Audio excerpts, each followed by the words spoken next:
back to the PKD Dietitian Podcast. I'm Diana, your host, and I'm a registered dietitian and specialist in all things kidneys and PKD. My goal is to support you with nutrition to slow the progression and support PKD health. Today, we have a listener question episode, and it's about labs and diet. Paul K. wrote in and asked, whenever I get my labs back, my sodium is within the normal range. Does this mean I am doing a good job at limiting my salt intake? Great question, Paul. I actually plugged your question into Google just out of curiosity to see what the other related questions are around it. And the top 2 related questions searched are, number 1, is blood sodium related to salt intake? And number 2, does eating salt increase blood sodium levels? Paul, I think you hit upon a big area of confusion with labs, results, and what they show. So in this episode, we are going to take a look at salt in the diet, sodium in the blood, and what labs show. Plus, what can impact your lab results outside of your kidney health and function. Stay to the very end because you might be surprised at my answer to Paul's question. First up, let's look at salt in the diet. Salt is an essential mineral, and you have heard me say it before, but a quick reminder, an essential mineral is one that our bodies need, but we can't make it, so we have to get it from outside sources like diets or supplements. The goal is never to have a no-salt diet, because no salt isn't better than low salt. You 100% need some salt in your diet to live. You will hear me use salt and sodium interchangeably in this episode. That's okay for the purpose of the episode. There are some minor differences between the two, but we don't need to get into that today. In the standard American diet, over 70% of the sodium we consume is in our food and our food-like products before it even gets to our house or our table. That's the manufactured, processed, restaurant food, ready to eat, packaged. That's where the majority of our salt comes from. Over 70%. In comparison to that, home-cooked meals only provide about 6%, and there's salt that's naturally in food, and that is about 14% of our intake. So as you can see, the driving force behind high salt intake in America is really the consumption of processed, packaged, and prepared food. In your body, sodium carries a small positive charge with it. That's what makes it an electrolyte. And sodium is both a mineral and an electrolyte. And the amount of sodium in your blood and your body is largely controlled and balanced by, you guessed it, your kidneys. Why exactly is salt essential for us? So let's take a quick look at what it helps with and does in our body. 2 main things. Salt does help keep the water balance in our body. Also, sodium is important for our nerves and our muscles. They need it to work properly. Now, sometimes I feel like a sodium pusher with my clients. They are eating very little processed food and they have great hydration practices and are very low, even too low with their sodium intake. And guess what? It doesn't feel good and their body doesn't like it. More to come on those side effects in a little. Your body likes to keep its sodium levels in a pretty tight range. That's the range on your labs. Your body's super smart and it uses what it needs, and then the kidneys get rid of the rest, or at least they try to. All of your body's fluids have some sodium in them, but the highest levels are in the blood and your fluid outside the cells. I call that your body's water. And these are the levels that are tightly regulated by your kidneys. It really is all about balance. You might have noticed that a sodium lab test is included in what's called your kidney or renal panel. It is part of your routine labs, or should be. And remember, your kidneys help to regulate your body's balance. If it's too high, or too low, that can be a sign of something going on with your kidneys because they aren't removing waste or fluids properly, or that electrolyte balance is off. When you get your labs back and look at the results, there are 3 really good things to know or to look at. Number 1, look at what's the normal range. Number 2, look at what does this test even measure? And number 3, consider factors outside of the kidneys that could have impacted your results. So let's apply those to your sodium labs. The normal range for sodium blood levels is 135 to 145 milliequivalents per liter. That sodium lab measures how much sodium is in your blood. What can it be affected by outside of your kidneys? We're going to get more on that in a little bit. Because your kidneys play an important role in keeping your sodium and fluid levels balanced, folks with lower kidney function, so that's a lower GFR, may have a harder time balancing fluid and sodium levels. And this can sometimes show up as edema, which is when your body holds onto fluid, or even low sodium lab values. Yes, it can be related to the kidneys, but it always isn't. So let's look at what is high and what is low sodium in those lab values.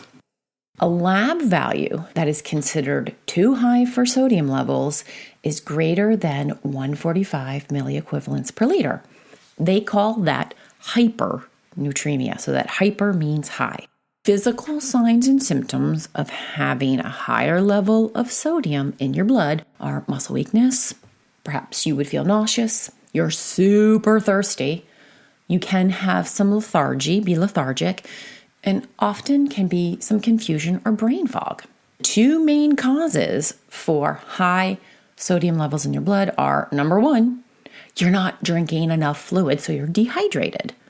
Number 2, a big loss of fluid. Think very heavy sweating or diarrhea. When it comes to high sodium levels, stuff that reduces the amount of fluid in your body is really what makes those levels more concentrated. Now listen to me when I say this. It is very, and I mean very, very rare to have high blood sodium levels because you have consumed too much salt or very high levels of salt. On the other end, technically speaking, when sodium lab values are less than 135, this is considered low, and that's called hyponatremia. So the hypo means low. And signs and symptoms of this are weakness and fatigue. Remember, your muscles and your nerves need sodium to work. Confusion, feeling lethargic, and the one that I see the most is muscle cramps. I frequently have clients with blood sodium levels that are at or just below that 135 mark. It's usually because there's a combination of limiting their salt intake and really good hydration. This is quite common in the PKD community. However, they have no negative signs and symptoms. So what do? We keep an eye on their trends. We touch base about any potential side effects to watch out for or to let me know about. We look at their dietary intake, and sometimes we do start a conversation with their doctor and make sure to check in. Back to me sometimes being a salt pusher. Yes, I have folks who have way too low of an intake. They have cramps at night and they're sluggish and do have some brain fog. So we often intentionally add some sodium back in their diet. For example, I'll have them have some lightly salted nuts, or we add a dash to their eggs in the morning, or even to their avocado. This is especially true for the clients I'm working with who are following ketogenic therapy, or we take a look when someone is possibly having higher amounts of hydration because they are on tolvaptan or Genarq. After so many years of trying to go as low in sodium as they can, many of my clients have mental struggles adding some back in. So we do work through that. There are also some medications that are commonly used with PKD that can lower blood levels of sodium. So when I'm doing that first session with clients and we're doing a deep dive into their supplements and their labs and their diet, I always take note if they're on these medications to look at their sodium levels and to educate them about how these medications can impact their labs. So several examples of those are HCTZ, hydrochlorothiazide, also blood pressure medications, lisinopril and losartan. It's always good to know about the effects of what you're taking on your lab values. A few possible causes of low sodium, that hyponatremia in lab values. Number 1, very high fluid intake, so you're diluting it. Number 2, medications. Number 3, very low sodium take plus good hydration. And then also loss of those electrolytes if you have severe diarrhea or vomiting. And these are all outside of kidney function. They can all have impact on your lab results. So to answer Paul's question, no, sodium lab values aren't a good measure of how much salt is in your diet. Don't use them as a gauge for how you are doing limiting your intake. These lab values better show the balance of sodium and water in your body, as well as how much is getting filtered by your kidneys and removed in your urine. When I'm looking at sodium and the other electrolytes, a lot of times I'm using them for an indicator of how well hydrated you are. Outside of your kidneys, what you need to know is that those values can and are often affected or influenced by your hydration, your fluid balance, if you have any GI stuff going on like diarrhea or vomiting, if you have edema, which is when you're holding onto fluid, and medications. I hope you guys enjoyed this episode and can relate to Paul's question, looking at his labs and how it relates to his intake. If you're looking for a deeper dive into and more about your lab results specific to PKD, looking at what they show and how they could be influenced outside of your kidneys, check out my Master Your Labs self-paced course. I love this course. It's, I think, 8 modules, and it's kind of like a choose your own adventure. The modules are set up to be grouped with specific lab values that you would be getting back. So there's one about kidney function labs, electrolytes, bone health, anemia, your cholesterol labs, even your urine lab overview. When you get your labs back and there's one that you want to know more about, you go into that specific module and you can learn what it is, what it tells you, what could be impacting it. Plus, there's a whole printable list of questions to ask your doctor or to consider based on your results. So you can really understand your PKD labs and know what your results show, but also use it as a guide for your care. And Master Your Labs, I'm going to put the resource to get more information and to enroll in the show notes. It's self-paced and you have lifetime access, which means go in for what you're interested in. Use it every time you get lab results back. It is an incredibly valuable resource for you. And until the next episode, happy and healthy eating.